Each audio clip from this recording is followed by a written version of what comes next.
या क्षणाची संपूर्ण महाराष्ट्राला धडकी भरवणारी सर्वात मोठी आणि महत्त्वाची बातमी येत आहेत। अखेर अजितदादा पवारांच्या घातपाताचा उलगडा झालाच। होय, तब्बल 70 दिवसानंतर दादांच्या अपघाताचा खरा माइंड मास्टर कोण याची गुप्त माहिती आत्ताच झाली उघड।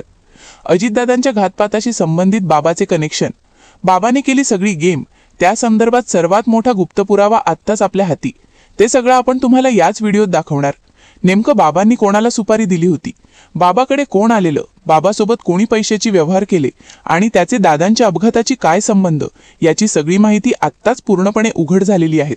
त्यानुसार सगळ्या कॉल डिटेल्सनुसार, मेसेज डिटेल्सनुसार बाबांनी कसा घात केला त्याची सगळी पुराव्यासकट माहिती आपण तुम्हाला लगेच याच व्हिडिओत दाखवणार आहोत।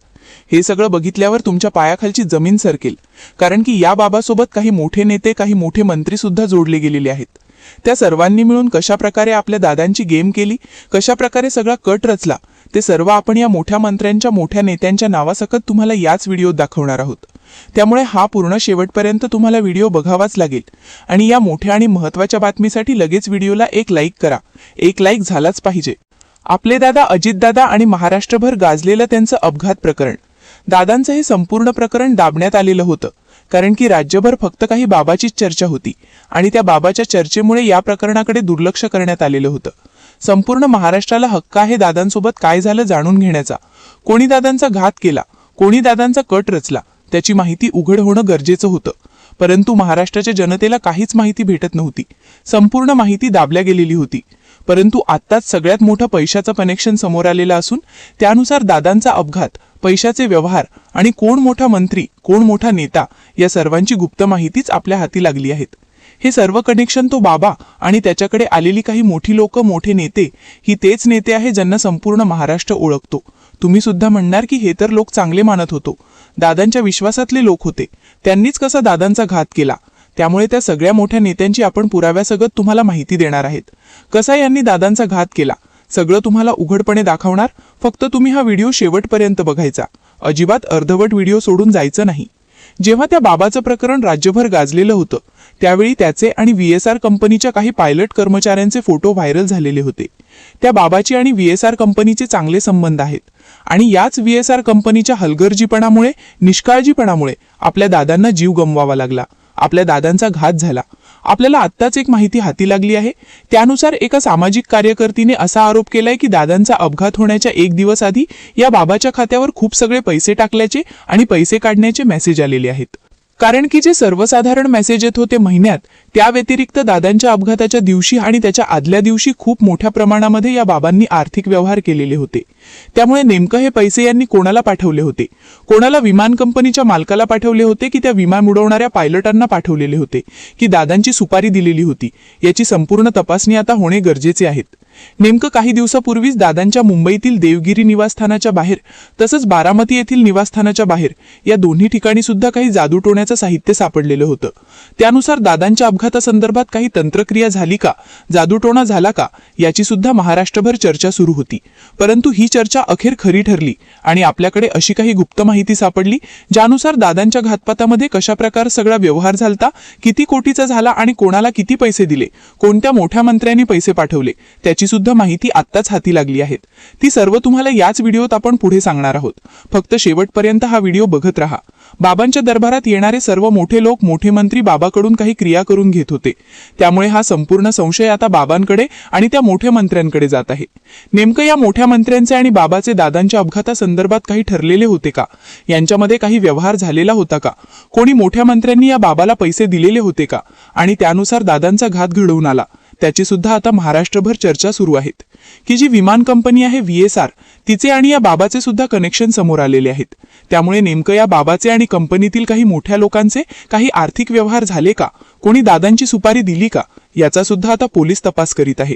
त्यामुळे आता या संपूर्ण प्रकरणाची सखोल तपासणी होणे गरजेचे आहे आणि संपूर्ण गेम फिरलेली असून आता दादांच्या अपघाताचा उलगडा लवकरच होणार आणि दादांचा खरा माइंड मास्टर कोण, खरा सुपारी देणारा कोण, ते सगळं आत्ताच उघड झालेलं आहे। हे सर्व बघितल्यावर तुम्हाला तर मोठा आश्चर्याचा धक्काच बसेल, कारण की हे सगळं घडवणारे कोणी सामान्य व्यक्ती नसून मोठे राजकीय लोक आहेत। या सर्व राजकीय लोकांनी कशा प्रकारे सर्व डाव रचला आणि सर्व घात घडवला त्याची सगळीच माहिती आपल्या लगेच हाती लागली आहे। ही सगळी मी तुम्हाला लगेच या व्हिडिओत दाखवतोय, फक्त पूर्ण शेवटपर्यंत व्हिडिओ बघत राहा। कोणी मेसेज केले, किती मेसेज केले, किती व्यवहार झाला, ती सर्व तुम्हाला लगेच समजणार आहे आणि दादांचा खरा आरोपी तुमच्यासमोर लगेच येणार आहेत. अशोक खरातला पैसे डिपॉझिट केल्याचे मेसेज यायचे. फेब्रुवारी 2025 पर्यंत हे मेसेज अत्यंत कमी यायचे.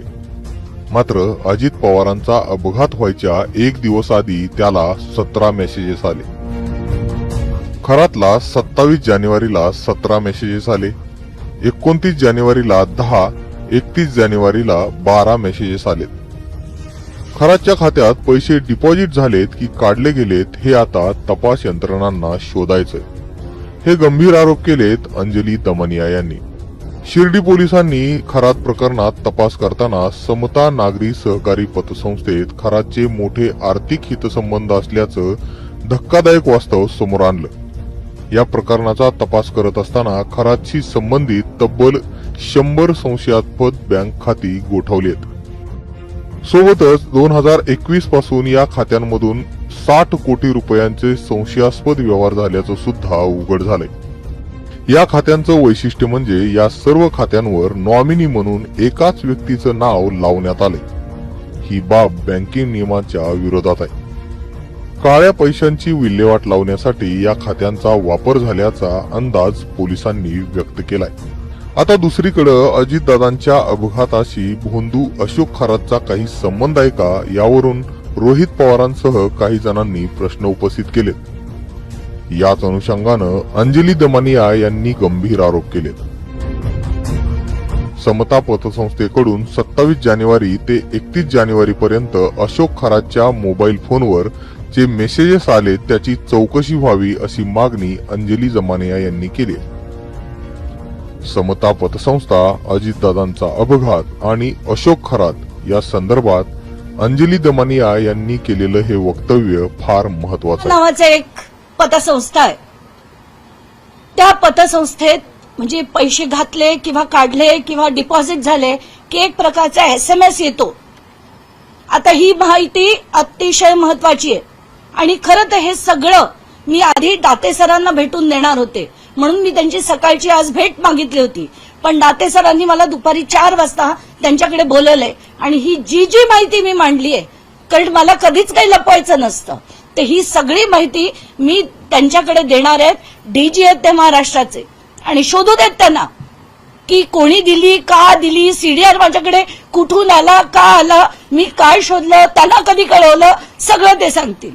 एवढंच नाही, आता पुन्हा आपण त्या सगळ्यात महत्वाच्या विषयाकडे येऊया.